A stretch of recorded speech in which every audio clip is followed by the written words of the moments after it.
Rivers can conjure up a variety of experiences, including swimming, going fishing, or sailing. But like everything else in life, not everything that happens there is good. Here are 3 stories about unpleasant events that take place in or around those waterways. Story 1. This story takes place 5 years ago when me and my friends Jess and Amber went to South by Southwest. For those of you who don't know, South by Southwest is an annual music festival that takes place over spring break in Austin, Texas. We lived in Colorado and were in our senior year of high school, but Amber's sister was currently attending the University of Texas at Austin and said we could crash at her place. She lived in a small apartment near downtown, so we would literally be right there. South by Southwest spans 2 weekends, and we were planning to see events both weekends. We took Amber's car and arrived at her sister's apartment late Thursday evening. I'll spare a lot of the details, but we had a great time at the festival itself. I've really wanted to go back, though I have as yet been unable to. My bad experience didn't actually take place in Austin, but rather in San Antonio, about an hour and a half south. On one of the days after the first weekend, I think it was Tuesday or Thursday, we decided to take a day trip down to see the Alamo, which is in San Antonio. We left Amber's sister's apartment around 10, and when we got to the parking lots downtown, we were already hungry. We started walking to the touristy area, which in addition to the Alamo, had a visitor center and a wax museum. There was also the Riverwalk, with sidewalks on either side of the San Antonio River, next to a lot of restaurants and shops. We ate at one of the restaurants, and then walked back and saw the Alamo.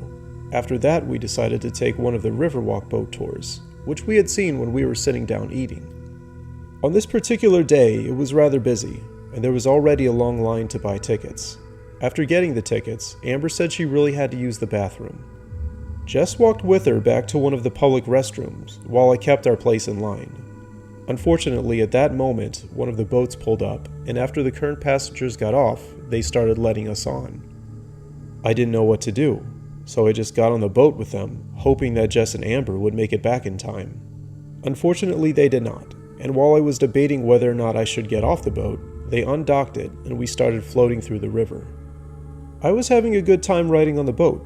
The flow of the river in the Riverwalk area was very slow, so it was more like just going through a canal. We went past the area with shops and restaurants as the tour guide gave us some backstory on the city of San Antonio. I happened to be sitting near the middle of the boat, as I was one of the last ones to get on, and every seat was filled.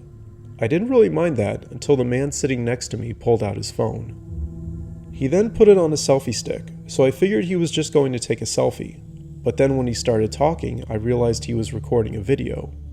Or actually, he was live streaming. He was telling his viewers that he just drove to San Antonio and wanted to see what was good.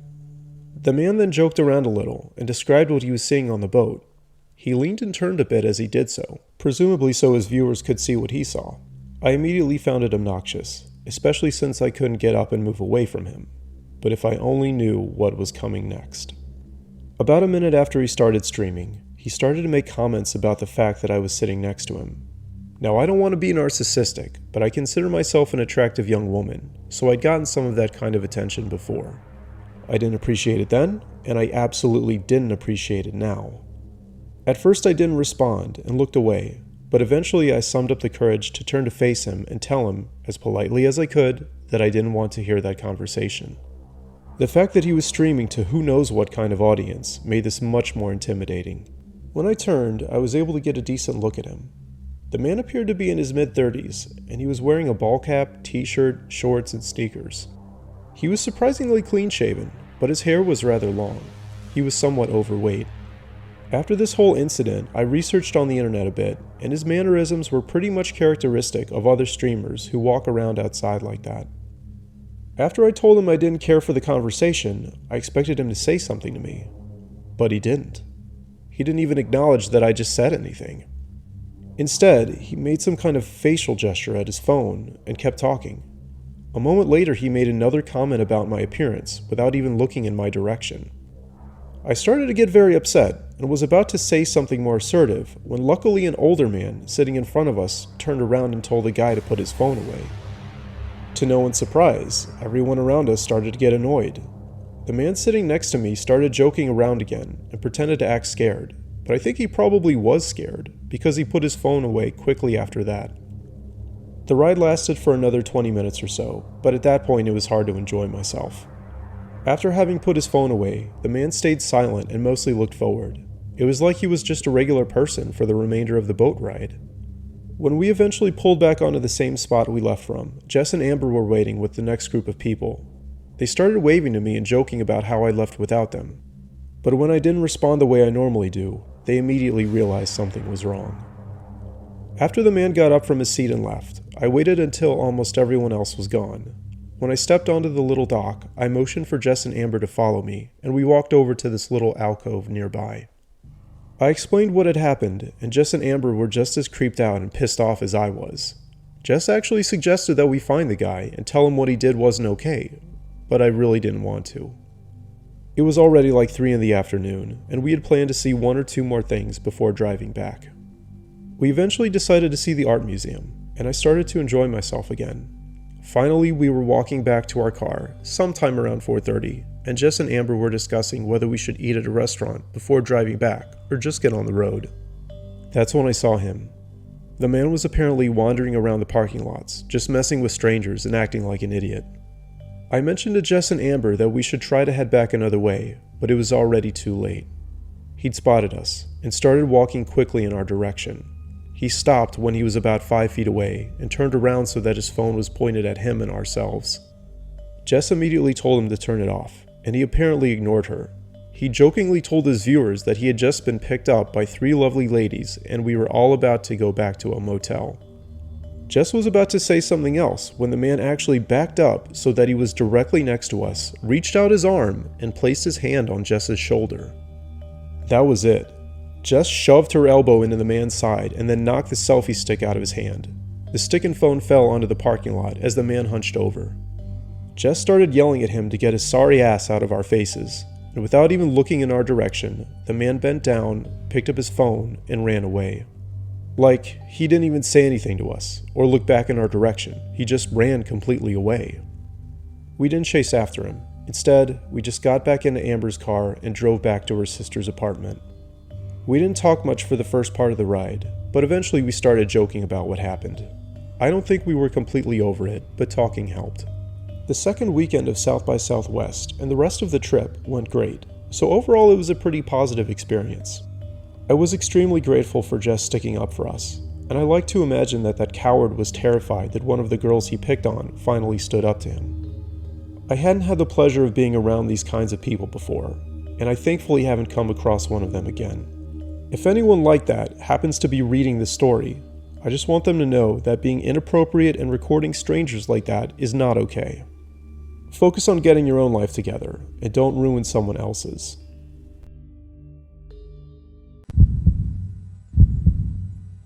Story 2. I enjoy hiking on the weekends, and luckily there's a really nice park near where I live. It's a state park, and includes miles of trails, as well as a creek with several pool and waterfall areas. I try to go there on weekends to relieve some of the stress from work, and most of the time it wasn't super busy, especially on a few of the trails. This particular trip started like any other.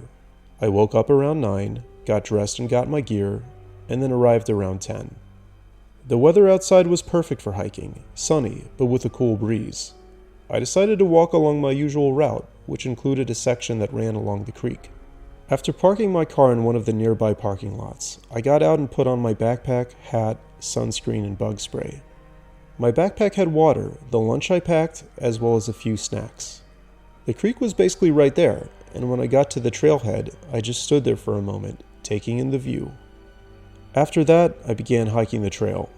There was a larger, slower section of the creek that had some people swimming. Others were set up on lawn chairs and towels on the banks.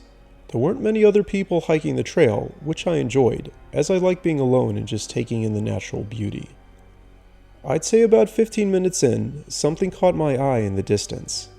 At first I thought it was someone swimming in the water, but as this was a shallower part of the creek, it seemed unusual. As I got closer, I realized it was a beach ball, or rather, one of those large plastic balls that you can find at Walmart or Target. I could easily walk into the creek and get it, and figured I would, since it was likely a kid had just lost it. But this is where things started to get weird. As I walked into the creek and let the ball come to me, I noticed it was covered in writing. I grabbed the ball and picked it up, and what was on it genuinely disturbed me. In tiny handwriting that looked like it had been done with a Sharpie, there were rambling, incomprehensible sentences which I could barely make out. I did notice a few phrases such as, "kill yourself," and "you're already dead." It also looked like there were a few drawings or pictures, but I couldn't tell what they were. I hesitated for a moment, and I'm still not sure why, but I decided to pick up the ball and take it with me. Luckily, I had avoided getting my boots wet, and as I stepped back onto the trail, I stood there for another moment and looked it over again. As I did so, I had the distinct feeling that I was being watched.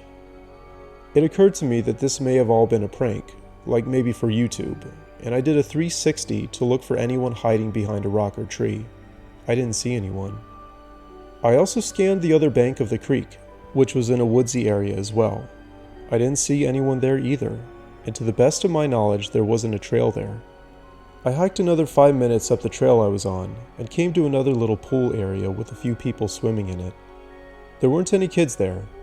I asked in a somewhat loud voice if anyone had lost the ball and held it up. Everyone said they hadn't. Then I asked if anyone had seen where it came from. No one did. I figured it was also possible that the ball had been stuck on one of the banks for a while and had just come loose. Anyway, I decided to continue with my hike. This trail eventually curved away from the creek and went up to a little hill, before doubling back and making a loop. I decided to hold on to the ball to see if I could figure something else out about it. Again, I'm not sure why. Eventually I came to the top of the hill, which had a wooden lookout building sitting on a concrete slab. Inside were a few wooden benches and a few information signs, including a map and a description of some of the local wildlife.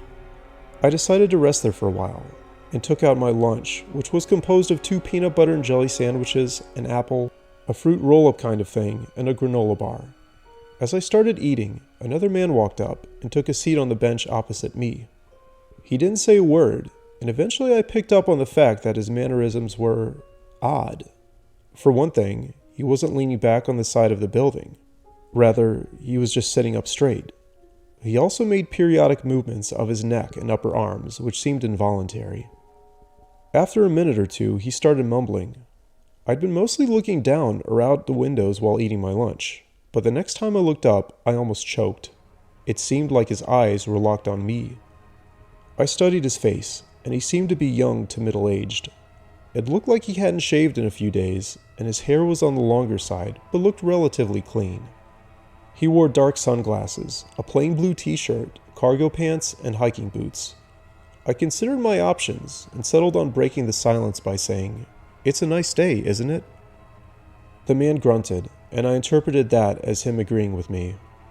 The whole encounter was off-putting, and I decided to hurry up eating my lunch and getting back on the trail. At that moment, I noticed his mumbling get louder, and when I looked up again, he was looking at the ball. For a moment, I'd forgotten I still had it. I asked him if it was his, and he grunted again. I wasn't sure what that one meant. I put 2 and 2 together and figured he had some sort of mental condition, and that the ball might well have belonged to him. Eventually I finished my lunch, threw away my trash, and packed up the rest of what I had. I started to walk out of the overlook area, and I had decided to leave the ball there. The man didn't follow me out, but when I was about 100 yards away, I looked back and saw him standing in the little doorway. His arms were flat at his sides, and he was looking in my direction. At that moment I felt bad, like maybe I should have asked him if he was alright or needed help. He did appear to be on his own after all. After arguing with myself for a bit, I turned around and started walking back to the lookout area. But things only got weirder. I didn't see the man anymore, and when I got there, he didn't appear to be anywhere nearby. The ball was also gone, so that strengthened my theory that it had belonged to him. This particular structure had a really good vantage point of the surrounding area, and as I looked out one of the windows, I could almost make out a blue figure carrying a red object near the edge of the forest. I figured that was him, but it was also really odd since he must have been booking it down the hill. I lost sight of him after that and decided to just continue my hike, but go to the park office and report what I saw in case the man needed help. The next part of the trail led back down the hill in a slightly different direction, and it was almost always deserted, since most people apparently chose to walk back by the creek. When I was halfway back to my car, which was relatively close to the park office, I could swear I heard something coming from one side of the trail. It sounded like the man's mumbling, and I was pretty spooked. I decided to start jogging, but no sooner did I do so than the man ran into the trail about 50 feet in front of me. I froze, not knowing what to do. It seemed he was consciously trying to block my way. This was probably the most tense moment of my life, and I fully expected him to start charging at me any second. But he didn't. He just stood there. After what seemed like a minute, I felt myself slowly backing away. I wanted to run, but figured that would make him chase me. I continued backing away from him, but when I got to a place where he was almost out of view, he full-on sprinted at me. Now my fight-or-flight response kicked in, and I chose flight. I started running back to a trail junction where one of the other trails led to a parking lot. It would take me about 5 minutes. I looked back, and to my surprise and horror, the man was gaining on me. I was completely out of breath and felt like puking, but more adrenaline was pumping through my veins than I had ever felt before in my life. Somehow I kept the pace, but the man kept getting closer, and the sound of his footsteps got louder. I almost tripped a few times, but thank God I didn't, and that the dirt path was almost wide and level. The parking lot came into view, and it was the best sight ever. I made a mad dash for it, and was overjoyed to find several cars there, with one younger couple unpacking their stuff from their SUV. They were immediately scared by my presence, but probably assumed I was being chased. I looked behind me, and again, I was shocked. The man was nowhere in sight. He must have ducked back off the trail. I could have sworn that I still heard his footsteps almost right behind me not 10 seconds earlier. I felt my stomach start to heave, but luckily didn't puke and was able to catch my breath. I explained to the couple, in between gasps, that there was a man with mental issues that had been chasing me through the trails. The couple quickly closed their trunk and got back in their car, and thank God the husband was nice, because he opened one of the back doors and told me to get inside. He could see that I was genuinely out of breath, so I doubt he thought I was trying to con or attack him. We all looked around for a few seconds before the man started the SUV. We drove slowly back to the park offices, and once there, we went quickly inside, and I explained everything to the park rangers. They actually closed the park then and there, and eventually 4 or 5 cop cars showed up. They canvassed the area, and told people they had to leave, and then escorted them back to their cars. This included myself, and after being walked back to my car by 2 police officers, I put my backpack inside and then hopped in the driver's seat and started it up. But before I did so, I made sure to look at the back seats and also opened the trunk on the off chance the man was somehow inside. Luckily, he wasn't. That's where the story ends, or at least, I never saw that man again. I didn't go to the park for about 2 months or so, and when I did go back, I stayed near the populated areas. I asked the park rangers, who I hadn't remembered meeting before, if the man was ever found, half expecting them to not know anything about the incident or not wanting to disclose it. They actually did know about the man, and somewhat disturbingly, they told me that he was never found. Apparently the rangers and police patrolled the trails for a while after the incident, but nothing turned up. Eventually I started to relax while visiting the park, and enjoy the natural beauty as much as I did before. But of course the experience still haunts me.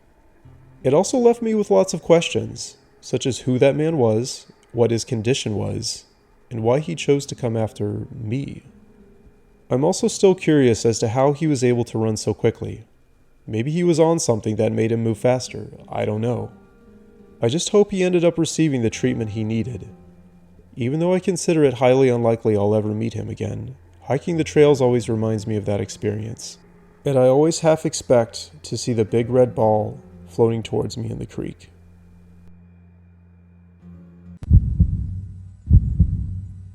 Story 3.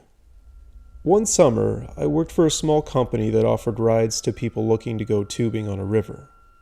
Basically, people would check in at the upstream location, get in their tubes, float downstream, and then we'd pick them up at the downstream location and shuttle them back. Depending on the conditions, tubing down the river could usually take anywhere from 90 minutes to 3 hours, though some patrons would hang out at various locations on the river for most of the day, just drinking and listening to music. I mostly worked at the downstream location, helping people get out of the water and up one of the ramps. It could be a bit strenuous if a bunch of people all floated down at once, but overall it wasn't too bad. I also drove the shuttle bus a few times, as well as check people in upstream. As a teenager, I'd be lying if I said my hormones didn't factor in at all, and I did manage to score a few dates from it. We were pretty busy on the weekends, though there would also be some people on every other day of the week. Seeing that many people, there were definitely a few weirdos, and I actually have several stories I could tell. However, there's only one that was genuinely scary, and it was actually truly terrifying. There was one patron who became something of a regular, going tubing several times a week. He looked to be partly Hispanic and in his late 20s. My coworkers and I never saw him go tubing with anyone, and it seemed like he never talked to anyone else either. We actually started betting on whether he'd show up and come down the river. He'd usually take his sweet time tubing as well, and I think one time he spent 9 hours on the river, which was almost how long we were open each day. One of the days his second week there, I noticed he had what looked to be a brand new waterproof speaker system, and a relatively upscale one at that. I would know, since I'd been looking into getting one myself and had talked to several of the other patrons. I didn't remember him having that before, so I figured he had just gotten it. I was about to ask him about it when I noticed him walk quickly to one of the shuttles. I didn't think anything of it. But cut to next week. I again helped him out of the river, but this time noticed that he had an entirely different system. Not as nice as the first, mind you, but not garbage like some of the other patrons had. I found that rather odd, and said something like, "I see you got new speakers." I expected him to say something in response, but instead he just looked at me and shrugged his shoulders. Then, like before, he walked quickly onto one of the shuttles. By this point in the summer, I'd gotten to know some of the other workers, who included other high school students like me. Occasionally we'd get a group chat going, and on this particular day, I mentioned that Silent Dude, which was what we called him, got new speakers. One of the other workers, who I'll call Dave for this story, jokingly said that he was stealing them from other people tubing down the river. Me and most of the other people in the chat didn't take it seriously, but then one of the girls, who I'll call Pam, told us that a few of the patrons had reported lost items, including speakers. Somehow that specific information hadn't made it to the rest of us before. We asked Pam for more details, and she gave a couple descriptions, 2 of which seemed to match with the 2 different systems I saw the guy carry with him. Someone else suggested that we tell management and call the cops, and though I'm not sure if they were joking or if they were serious, we ended up telling 2 of the managers that were there with us the next day. Now, items going missing wasn't anything new, and I'm sure some theft was involved now and then, but by and large, there wasn't anything on this level. Most people came in groups, and the patrons were generally laid back.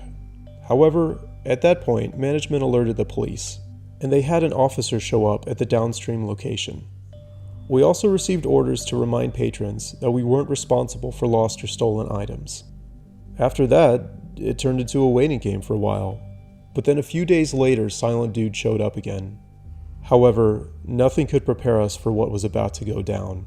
He got to the upstream location mid-morning, which was customary for him, and after checking in, he got in his tube and started floating down. 4 hours later, we saw him come into view at the downstream location. Guy must have caught sight of the cop, or known something was up, because instead of floating to the ramp, he straight up ditched his tube and started swimming to the opposite bank.